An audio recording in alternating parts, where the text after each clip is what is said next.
Now, X has shared some really interesting news this week, and they have shared a bit more around how their algorithm works. So, we're looking at the key factors that dictate how a post gathers reach in the X algorithm. Now, according to X's documentation on the core signals that it's looking at to select posts in a user's timeline, this is the current factors that the algorithm is currently, working towards. And also we can see the relative weighting out of 100 over on the right hand side there. So I wanted to include this because although a lot of our clients at Avocado Social are no longer using X or have perhaps paused activity due to a multitude of reasons, but actually these algorithmic signals are quite similar to other platforms as well.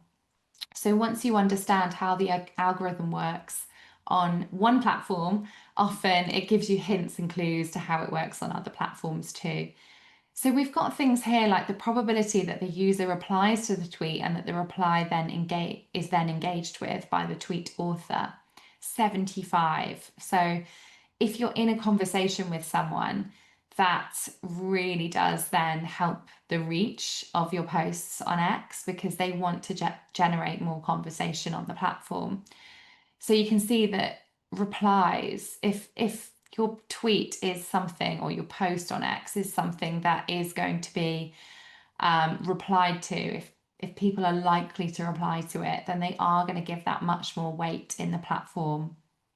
Also, we can see things like the probability that the user opens the author profile and then likes or replies to the tweet itself. So that's pretty high as well.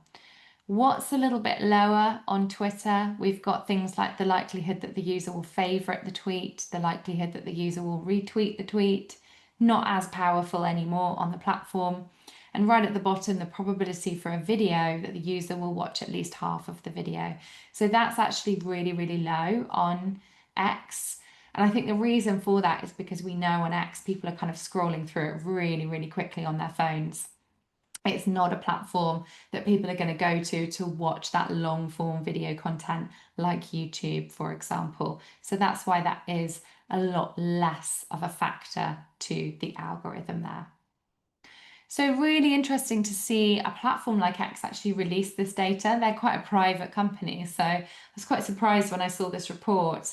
It would be fantastic to get this kind of data from TikTok or Instagram, but of course they keep it very, very secret.